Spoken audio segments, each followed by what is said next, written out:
मेरे श्री गुरु महाराज की जय। बोलो सांचे दरबार की जय।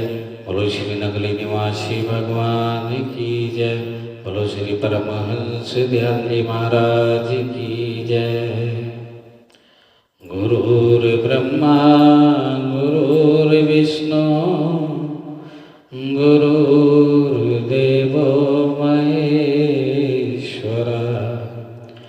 गुरुर्साक्षात् परम ब्रह्म तस्मै श्री गुरुवे नमः। बोलिए सांचे दरबार की, बोलो श्री नगली निवासी भगवान की जय। तो कल 53वां भाग आप लोगों ने सुना। उस 53 भाग में आपने जाना कि त्याग क्या होता है। घर को त्यागना, परिवार को त्यागना त्याग नहीं है, क्योंकि न परिवार हमारा है, न घर हमारा है, न ये दौलत हमारी है, ये सब प्रभु की दी हुई है। अगर त्याग करना है तो अपने शरीर से 5 चोरों को बाहर निकालिए। और वे 5 चोर कौन से हैं? काम, क्रोध, लोभ, मोह और अहंकार। जिसने इन 5 का त्याग कर दिया, असली सन्यासी वही होता है, असली साधु वही होता है। और आज आइए 54वां भाग पढ़ रहे हैं। और 54वें भाग में क्या कहा है? एक उपदेशी कई मर्तबा इस बात से प्रार्थी हुए कि श्री महाराज कुछ क्रिया वगैरह मुझको भी बता दें, मगर आप सुनकर हमेशा खामोश हो जाते थे। जब बार बार उन्होंने संकल्प जाहिर की तो श्री महाराज जी ने फरमाया कि लुकमान हकीम का यह नियम था कि जब कोई शख्स उसके पास शागिर्द होने को आता तो वह उसकी खूब आजमाइश कर लेता था। एक शख्स तो शागिर्दी के इरादे से जाहिर हुआ तो उसको शीत ऋतु में रात के वक्त एक 4 दीवारी के अंदर बंद कर दिया, जहां शरण की कोई जगह न थी। जब बर्फ पड़नी शुरू हुई और चारों तरफ से हवा लगी तो उसके अंग प्रत्यंग सुस्त होने लगे और बदन ठंडा होने लगा। उस आदमी ने उठकर चारों तरफ ढूंढना शुरू किया कि कोई चीज़ या पनाह की जगह ऐसी मिल जाए जिससे सर्दी हटाऊं, मगर वहाँ कुछ न पाया। वहाँ सिर्फ एक वजनी पत्थर और सोटा रखा हुआ था। उसने दिल में सोचा कि जान बचाने की कोई ना कोई सूरत इसी के जरिए से निकालनी चाहिए। आखिर सोटा संभाल कर खड़ा हो गया और उस पत्थर को उठाना, सरकाना और इधर से उधर लुढ़काना शुरू किया। और जब खूब मेहनत की तो जिस्म में गर्मी पैदा हो गई और सर्दी दफा हुई तो थक कर एक जगह बैठ गया। जब फिर सर्दी का प्रकोप शुरू हुआ तो फिर वही पत्थर और लकड़ संभाला। इस तरह बेहजार कोशिश व हैरानी रात बसर की। सुबह को जब लुकमान के सामने पेश हुआ तो उन्होंने शागिर्दी से में कबूल किया और अपने घर वापस जाने का हुक्म दिया। वह शख्स बार बार सोचने लगा कि इन्होंने न तो कुछ पढ़ाया, न कुछ लिखाया, न कुछ सिखाया, न कुछ बताया। यह कैसी शागिर्दगी और उस्तादी है? लुकमान ने उसके दिल का हाल समझकर कहा कि भाई, यहाँ पढ़ने, पढ़ाने और बताने करने में क्या धरा है? जो कुछ है सब तुम्हारे अंदर मौजूद है। हमको सिर्फ यह देखना था कि तुम उसमें कहाँ तक फायदा और लाभ उठा सकते हो। सो देख लिया कि कल रात बगैर किसी ओढ़ने, पहनने और असिया के उस सख्त सर्दी बर्फबारी से तुमने अपनी जान बचा ली। भला वहाँ तुमको बताने और सिखाने वाला कौन था? अर्थात परिस्थितियों के अनुसार ही हमें अपने कर्मों को बनाकर चलना चाहिए। जैसे उस व्यक्ति को उस कोठरी में कोई भी वस्तु ऐसी नहीं मिली जिससे वो सर्दी भगा सकता, वहाँ एक पत्थर और एक सोटा रखा हुआ था, लेकिन उसने उस पत्थर से ही कसरत करनी शुरू कर दी, उस सोटे से ही कसरत करनी शुरू कर दी। और जब उसने कसरत की, योगा की, तो उसका शरीर गर्म होता चला गया। और इसी प्रकार उसने उस सर्दी की रात को बड़े आराम से काट लिया। हमारे जीवन में भी ऐसी सर्दी की रातें अनेकों आती हैं जो कष्टों से भरी हुई होती हैं, और हम भी एक पत्थर के और एक सोटे के सहारे इस जीवन को बड़ी खुशी से काट सकते हैं। और वो पत्थर और सोटा कोई और नहीं, सिर्फ वो नाम और गुरु है।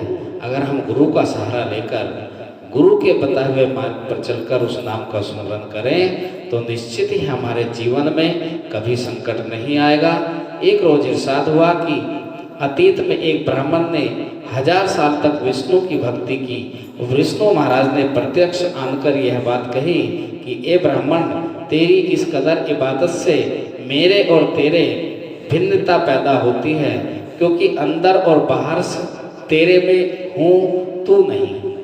तू इस तपस्या से मुक्त होकर अपने को मुझसे और मुझको अपने से ख्याल कर और संतुष्ट खुश रहा कर। ब्राह्मण ने दिल में ख्याल किया कि मैंने सुना है कि जब कोई भजन गोविंद से मसरूफ होता है तो देवता और जिन्नों को कह देते हैं कि इसको इस रास्ते से रोक लो। सो यह ऐसा ही मामला है। यह सोचकर कहने लगा कि ए जिन, मैं नादान नहीं जो तेरे फरेब से अपने यकीन को छोड़ दूं। जहाँ से आया है वहीं चला जा, वरना अभी तुझे योग की अग्नि से भस्म करता हूँ। विष्णु हंसे और कहने लगे, बच्चा है, जब तक अपने विचार से, अपने कर्मों से बाज ना आए, किसी का कहना या क्या फायदा कर सकता है। इसलिए सुनते सुनते तो उम्र गुजर जाती है, मगर फायदा अपने विचार से ही होता है। एक रोज इरशाद हुआ कि एक शख्स रुपया हाथ में लेकर दुकान दुकान पर कहता फिरता कि रुपए का कुछ दे दो। हर एक दुकानदार अपनी अपनी अशियाएं, बिकाऊ वस्तुओं की बाबत दरियाफ्त करता कि यह शय दे दें या वह शय दे दें, मगर वह यही कहता कि कुछ दे दो। जब दिन भर फिरते फिरते हो गया तो किसी दुकानदार ने बुलाकर कहा कि रुपया हमको दो, हम तुमको कुछ देंगे। और उससे रुपया लेकर 10-12 तंग मुंह की हांडियां मिट्टी की अंदर से निकाल लाया। सब खाली थी, सिर्फ 1 या 2 में दाल वगैरह कोई चीज़ डाली हुई थी। पहले खाली हांडियों में से हाथ डालकर डलवाकर दरियाफ्त किया कि इसमें क्या है। वह शख्स कहता गया कि कुछ नहीं। जब कई मर्तबा ऐसा हो गया तो एक मर्तबा चीज़ वाली हांडिया में हाथ डालकर पूछा तो उसने जवाब दिया, इसमें तो कुछ है। उसने वही हांडी खरीदार के सुपुर्द कर दी और कहा कि कुछ है तो बस ले जाइए। खरीदार ने जब हांडी लेकर गौर से देखी तो मालूम हुआ कि उसमें कंकड़ व दाल वगैरह कुछ चीज़ें मिली हुई हैं। उनको देखकर उसने हांडी को पलट दिया और कहने लगा कि कुछ भी कुछ नहीं। इस तरह जो लोग अताताओं, इबादत, तपस्या व त्याग, मेहनत में मुसाहिदी कोशिश व तलब करते हैं, आखिरकार उसका नतीजा और फल जरूर पाते हैं। गोनांगू के गुण व कमाल, सिद्धि शक्ति उनको हासिल हो जाती है और ख्याल करने लगते हैं कि अब कुछ मिल गया और हो गया। मगर जब भक्ति सागर में गोता लगाते हैं तब नजर आता है कि जो कुछ हुआ वह कुछ नहीं है। अर्थात हमें अपने परमार्थ के मार्ग पर चलते रहना चाहिए। कष्ट कितने भी आए, चाहे दाल की जगह कंकड़ मिले या कंकड़ की जगह दाल मिले, हमें विचलित नहीं होना चाहिए। एक रोज इरशाद हुआ कि एक अघोरी महात्मा बिना टिकट रेल में सवार हो लिए। मंजिल पर पहुंचकर जब रेल से उतरकर जाने लगे तो टीटी बाबू ने रोका और टिकट तलब किया। महात्मा ने कह दिया कि बाबा, हम तो इसी तरह पर आए हैं, टिकट विकट हमारे पास नहीं है। टिकट बाबू ने कहा कि इस तरह पर क्या तुम गाय भी खा लोगे? उन्होंने जवाब दिया, अगर इसी तरह पर आ जाएगी तो खा भी लेंगे। इस बात पर टिकट कलेक्टर बहुत नाराज हुआ, उसको पुलिस के सुपुर्द कर दिया। एक अंग्रेज पादरी ने इस गुफ्तगू को सुना और ख्याल किया कि इस फकीर की आजमाइश करनी चाहिए कि क्या उसका कर्म मुताबिक उसके वचन साथ बगले पर ले आया, उसने खानशाह के साथ है या नहीं। उसने उस टिकट कलेक्टर से कहकर महात्मा को छुड़ा लिया और अपने साथ बंगले पर ले आया। उसने खानशाह के हाथ का बना हुआ गाय और सूअर वगैरह का गोश्त और बहुत सी चीज़ें ऐसी मंगवा कर मेज पर चुन दी। फिर महात्मा जी से खाने को कहा। फकीर भी समझ गया था कि वह आजमाइशी दावत है। बाहर जाकर जरा सा मैला उठा लाया और उन खानों में दरमियान तस्तरी में रख लिया। यह देखकर तो साहब बहादुर बड़े चकराए और बोले, बेल बाबा, तुमने सब खाना नापाक कर दिया। फकीर बोला कि साहब, अपने तमाम चीज़ें अपनी मर्जी की रख दी तो हमने भी कुछ नहीं कहा। हमने एक चीज़ अपनी मर्जी की रख ली तो आप ऐसे चौंक उठे। भला यह तो बताओ कि जितना गोश्त गाय वगैरह के जिस्म में होता है यह कहाँ से आता है? सब तो बताओ। नवाबत उद्दीब पदार्थ पाने से ही परवरिश पाते हैं या नहीं? यह मैल गो इंसान के जिस्म से बरामद हुआ है, यह भी नवाबत है से ही पैदा हुआ है। फिर क्या बात है कि एक से तो ऐसी रुचि और दूसरे से ऐसी नफरत। साहब बहादुर थे, अक्लमंद, बात समझ में आ गई और अघोरी से उपदेश हासिल किया। अर्थात हम जो वस्तु खाते हैं उसको एक दिन लैट्रिन बनना ही पड़ता है, और जब हम लैट्रिन को खाने की चेष्टा करते हैं तो हम अपने आप को शुद्ध और पवित्र बना लेते हैं। अर्थात हम गंदी वस्तुओं का पान कर रहे हैं। हम जिसे समझते हैं कि ये हम भोजन खा रहे हैं, वो भोजन भी एक दिन लैट्रिन ही बनना है, उसका भी रूप बदल जाना है। तो काहे को इस चक्कर में पड़ते हैं? अगर हमें खाना ही खाना है तो उस प्रभु के नाम का स्मरण करके खाइए। पहले संत महापुरुष जंगलों में तप किया करते थे। बताइए, उनकी कौन सी वहाँ फैक्ट्री चलती थी, कौन सा उनकी खेती होती थी, वो कहाँ से पेट भरते थे? क्योंकि जिसके हम नाम का सुमरन करते हैं हमारा पेट वो स्वयं भरता है। जैसे बच्चा पैदा होने से पहले माँ की छाती में उसके पीने के लिए दूध आ जाता है। अब आप कल्पना कीजिए कि उस दूध को भरता कौन है? उस दूध को भी परमात्मा ही भरता है और हमारे पेट को भी परमात्मा ही भरता है। आप जिस दिन उसके नाम का सुमरन करने के लिए शांत होकर बैठ जाएंगे, वो भूखा आपको तब भी रहने नहीं देगा, और आप रात दिन पीले हुए फिरते रहेंगे, रात दिन मेहनत करेंगे, तब भी आपका पेट ही भरेगा। तो ऐसा पेट भरने से क्या फायदा कि जो शरीर को थका ले? ऐसा पेट भरिए जो परमात्मा को पाले, और परमात्मा को पाने का एक ही मार्ग है कि उसके नाम का सुमरन कीजिए और उसकी सेवा कीजिए। वो आपको कभी भूखा नहीं रहने देगा, आपके जीवन में कभी किसी चीज़ की वो कमी आने नहीं देगा। ऐसा विश्वास बनाकर जिस दिन आप इस मार्ग पर बढ़ जाएंगे, आपका जीवन धन्य हो जाएगा। एक रोज इरशाद हुआ कि दो शख्सों की आपस में बड़ी दोस्ती थी। उनमें से एक बड़ा सुकर्मी, ईश्वर प्रिय और प्रभु भक्त था। दूसरा परले दर्जे का कुकर्मी, प्रपंची और शराबी था। पारसा शख्स को हमेशा यह ख्याल रहता था कि उसे किसी तरह अपने दोस्त को भी राहे रास्त सन्मार्ग पर लाना चाहिए, और कभी मौकाए शुभ अवसर समझकर उसको उपदेश करना शुरू किया। कहा कि तुमने तमाम उम्र रियाकारी में खराब की, मगर तुम्हारे साथ कुछ ना आया। अगर खुदा को तुम 1 घंटा भी याद कर लो तो तुमको फौरन मिल जाए। यह सुनकर उसको बड़ा ताज्जुब हुआ। उसने कहा कि हम तो समझते थे कि उपासना कोई बहुत बड़ा मुश्किल काम है, हम जैसे रियाकार और बदमाश से क्या हो सकती है, लेकिन अगर 1 घंटे में ही खुदा मिलता है तो लाओ पहले इसी मंजिल को तय करें। और अपने दोस्त की निर्देशानुसार उसने भजन करना शुरू किया।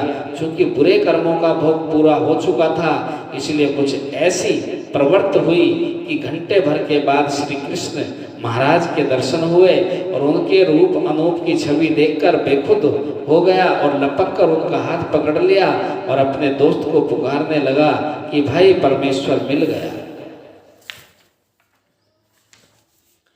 इतना कहना था कि भजन से चौंक उठा और क्या देखता है कि श्री कृष्ण कोई नहीं, सिर्फ आपका अपना एक हाथ ही दूसरे हाथ में पकड़ रखा है। और उस वक्त उसको ख्याल गुजरा कि बंदा और खुदा जो कुछ है सब तेरे ही अंदर है और बाहर कोई नहीं है। तूने महफूज अपने को चालबाज और मक्कार समझ रखा है और फिर राहे सन्मार्ग पर लग पड़ा। अर्थात जो भी कुछ है वो हमारे अब स्वयं के अंदर है। हम बाहर भागते हैं, कोई कहीं यात्रा करता है, कोई कहीं जाता है कि हमें भगवान मिलेगा, हमें भगवान मिलेगा। हम कितने भी धक्के खा लें, हम कहीं भी चले जाएं, हमें भगवान मिलने वाला नहीं है। और जिस दिन भगवान मिलेगा तो वो बाहर नहीं, हमारे खुद के अंदर मिलेगा। इसलिए बाहर की यात्राएं करनी बंद कीजिए और स्वयं के अंदर की यात्रा करना शुरू कीजिए। और स्वयं की यात्रा क्या है? गुरु के नाम का, बताए हुए नाम का सुमरन करना। और जिस दिन हम उस सुमरन के द्वारा अपने अंदर घुसते चले जाएंगे, एक दिन वो परम पिता परमेश्वर, वो पार ब्रह्म, वो सतपुरुष हमें दर्शन भी देगा और हमें अपने श्री चरणों में भी जगह देगा। ऐसा महापुरुषों का कहना है, ऐसा हमारे दाता गुरु महाराज जी ने इस सच्चिदानंद प्रकाश में सत्संग के माध्यम से हम लोगों का, हम जीवों का उद्धार करने के लिए बतलाया है। एक रोज इरशाद हुआ कि शिव जी महाराज ने विष्णु जी से कहा कि मैं तमाम सृष्टि को अपना ग्रास करता हूँ, जिसमें अहंकार दूर हुआ वह मुझको लुकमा करता है। इस विषय में तुम्हें एक कथा सुनाता हूँ। एक जमाने में भरत नाम का एक राजा था, जिसके नाम से यह मुल्क हिंदुस्तान भरतखंड आमजद हुआ। ब्राह्मण और ऋषियों का दिलो जान से सेवक, दर्द और मोहताजों का दुख हरता था। भक्ति आवेश ने जब दिल में जोश मारा, राजपाट लड़कों के सुपुर्द करके जंगल में चला गया और सैर करता करता ऐसे दिल को सुनमा रमणीय मुकाम पर पहुंचा, जहां संतों का समूह अपने अपने ध्यान व भक्ति में संलग्न था। कोई जप में सरगर्म, कोई ध्यान में मग्न। एक आत्म विचार सेवकों को ऐसा उपदेश कर रहा था कि न मैं हूँ न तुम हो, न ये संसार है, केवल विष्णु चेतन है। भरत ने उनको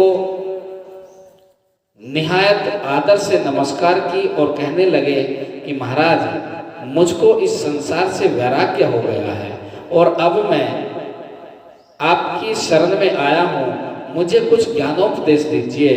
क्योंकि वैराग्य के वसीले से जो ज्ञान हासिल होता है वह थोड़ी ही देर में पूर्ण प्रभाव पैदा करके अहंकार से आजाद कर देता है। संत ने कहा कि राजन, ज्ञान यही है कि तमाम शय में एक विष्णु को निश्चय कर।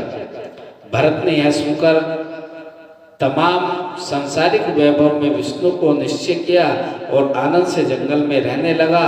एक रोज विचार करते करते यह संदेह पैदा हुआ कि अगर हर शय में विष्णु ही है तो फिर मैं कौन हूँ, और जो अपने को भी विष्णु समझ लूँ तो गलत है। मैंने विष्णु को जाना है, मैं जानने वाला मालूम ही नहीं कौन हूँ। गरज फिर उसी संत के पास पहुंचकर अपना संदेह जाहिर किया। उसने कहा कि राजन, अपने को ब्रह्म स्वरूप ख्याल कर। राजा फिर विचार करने लगा। जब कुछ इत्मीनान न हुआ तो सवाल किया कि जैसे मैंने विष्णु को निश्चय किया था ऐसे ही आपकी आज्ञा से ब्रह्म को जाना, लेकिन इससे अब तक परिचित नहीं हुआ कि मैं कौन हूँ। यानी जिससे अपने को ब्रह्म स्वरूप जाना, यह क्या है? संत ने जवाब दिया कि इसमें आगे कहने की गुंजाइश नहीं, मैं क्या जवाब दूं। जीव, ईश्वर, ब्रह्म तीनों नाम कहना ही कहना है, निर्विशेष में कहने और सुनने को दखल नहीं। अब तुमको विज्ञान हासिल हुआ है, आनंद से अपने में मग्न रहे।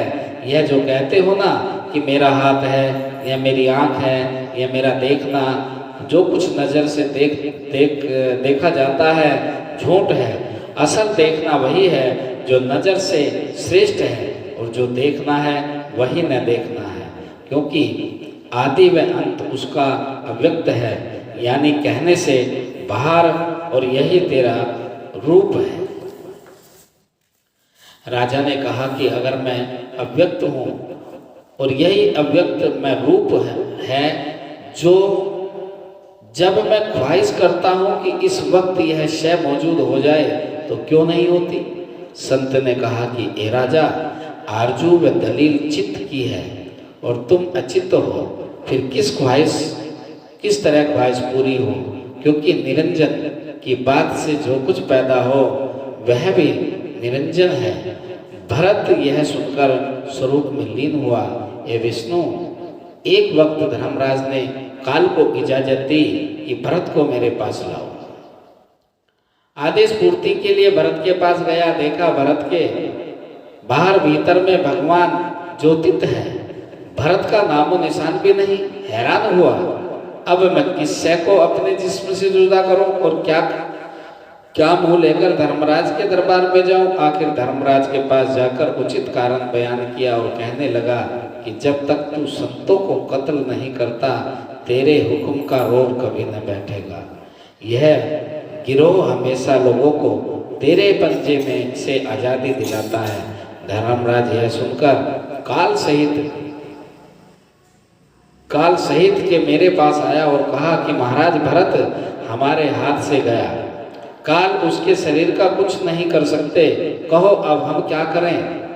तब मैं स्वयं भरत के पास गया और देखा कि शरीर के अभिमान से रहित मैं ब्रह्म हूँ उच्चारण कर रहा है। मैंने कहा कि राजन, तू धन्य है। उसने कुछ जवाब न दिया। मैंने जाना कि अब यह भरत नहीं रहा। फिर सवाल किया कि तू कौन है। उसने जवाब दिया कि बड़ा ताज्जुब है, शिव तू आप है और यह पूछता है कि कौन है। सिवाय तेरे कौन जो अपना नाम जाहिर करे। जो तूने यह जाना है कि यह भरत है, यहाँ भरत कोई नहीं।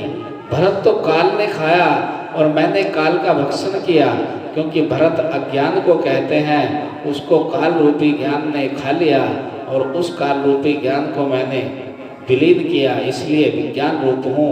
मैंने कहा कि मैं तेरे पास आया हूँ, कुछ संवाद कर। कहने लगा कि नज़दीक व दूर मेरे में कहाँ है जो तुझे कुछ कहूँ। स्वरूप में स्थित हूँ और स्वयं प्रकाश हूँ, सिवाय विष्णु जिसने देह का अहंकार छोड़ दिया है। तेरी सामर्थ्य नहीं उसको नाश करूँ। अर्थात हम भागे फिरते हैं चारों तरफ को, और जो कुछ होता है वो अपने घट में होता है। और जिस व्यक्ति ने अपने आप को जान लिया कि मैं कौन हूँ, उसी ने परमात्मा को जान लिया।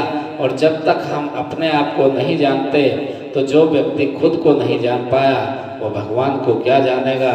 इसलिए आप सबसे हम यही कहेंगे कि अपने आप को जानो, और अपने आप को जानने के लिए हमें गुरु की आज्ञा में चलना पड़ता है। अपने आप को जानने के लिए हमें गुरु के बताए हुए मार्ग पर चलना पड़ता है। और जिस दिन हम स्वयं को जान जाते हैं, उसी दिन हम परमात्मा को जान जाते हैं। ऐसा संत महापुरुषों की वाणी में है। तो आइए, आज का अध्याय, आज का भाग यही समाप्त किया जाता है। इन्हीं शब्दों के साथ बोलिए सांचे दरबार की जय। बोलो श्री नंगली निवासी भगवान की जय। बोलो श्री परमहंस दयाल जी।